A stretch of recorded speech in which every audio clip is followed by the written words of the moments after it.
Shalom kasih Kristus, kembali kita berjumpa dalam renungan hari ini. Tetaplah melekat dalam Tuhan dan jadilah sahabatnya, karena dia akan menyingkapkan hal-hal rahasia kepada kita. Kita berdoa. Bapa Surgawi, terima kasih buat kesempatan dan waktu yang kau berikan pada hari ini, di mana kami kembali terus dihiasi dengan kebenaran firman-Mu.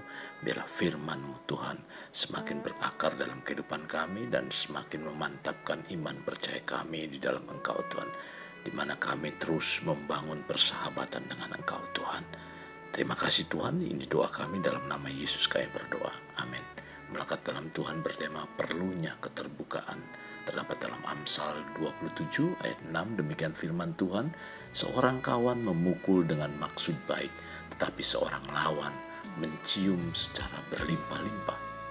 Kasih Kristus, mungkin ada komentar, zaman sekarang ini adakah persahabatan sejati? Yang ada cuman kepentingan abadi saja.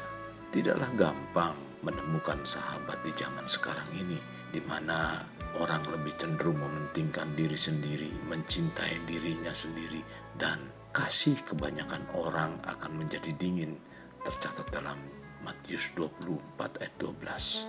Sehingga hubungan antara individu lebih didasarkan pada sebuah kepentingan.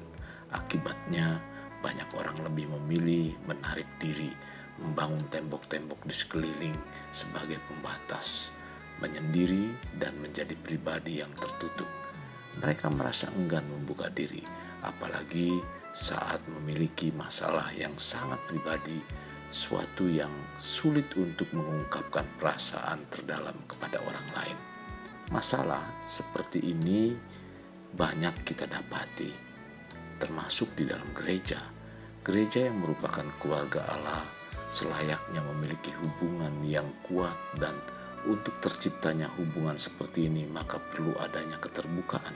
Keterbukaan adalah luapan hati nurani yang murni dan merupakan langkah menuju pemulihan jiwa yang terluka, yang mengalami masalah.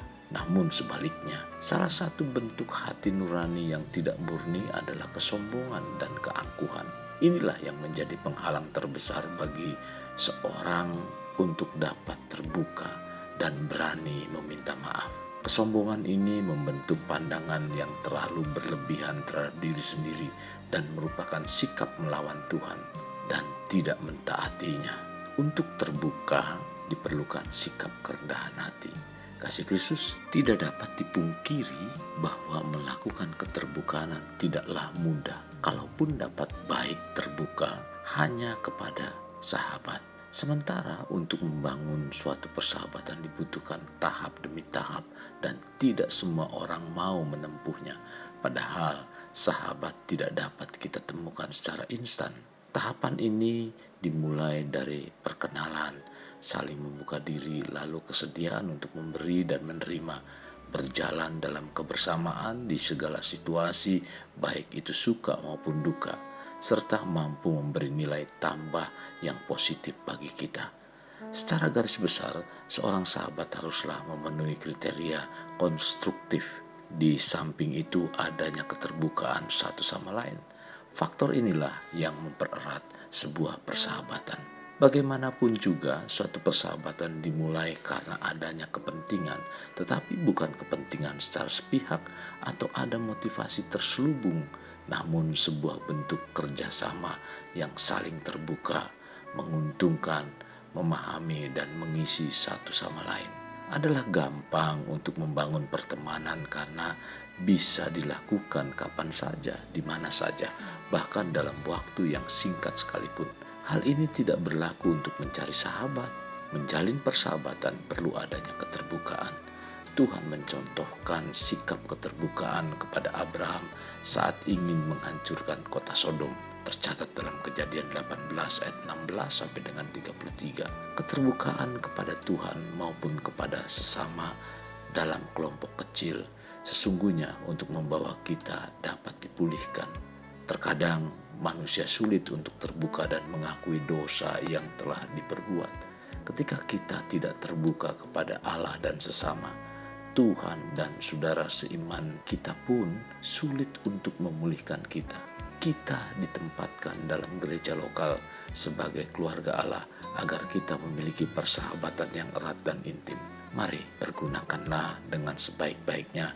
Persahabatan dibangun melalui proses waktu yang diawali oleh keterbukaan satu sama lain, sebab sahabat bukanlah teman biasa. Kasih Kristus jadikan hidup kita untuk lebih bermakna, membangun pribadi bermakna dimulai dari pribadi kita. Kita berdoa, Bapa Surgawi, terima kasih buat hari ini. Engkau mengajarkan kami untuk kami mempunyai satu atau sikap hidup yang terbuka, Tuhan. Terbuka terhadap sesama, terlebih terhadap Tuhan. Karena sekalipun kami tidak terbuka kepada Tuhan, Tuhan tahu segala isi hati kami, kekurangan dan kelemahan kami. Maka dari itu Tuhan, biarlah kami bangun persekutuan dengan Engkau semakin erat, sehingga kami bisa berkata-kata sesuai dengan apa yang menjadi kemampuan dan kekurangan kami, Tuhan. Tuhan, ini kami rindu menjadi alat-Mu sehingga nama Tuhan dipermuliakan.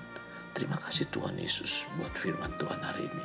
Pimpin kami untuk kami terus bangun semakin erat persahabatan dengan Engkau dan dengan saudara-saudara seiman kami. Ini doa kami yang kami alaskan dalam nama Tuhan Yesus. Amin. Kasih Kristus, mari kita akhiri renungan kita dengan mengendahkan kedua tangan. Terimalah anugerah berkat dari Allah Bapa, kasih sayang daripada Yesus Kristus, dan persekutuan dengan Roh Kudus yang mencurahkan berkat secara rohani, berkat secara jasmani, dan berkat secara ekonomi, di mana berkat Abraham, berkat Ishak, berkat Yakub dicurahkan dan dilimpahkan dari saat sekarang sampai Maranatha tiba, dalam nama Tuhan Yesus. Amin. Sampai jumpa di renungan berikutnya. Tuhan Yesus memberkati.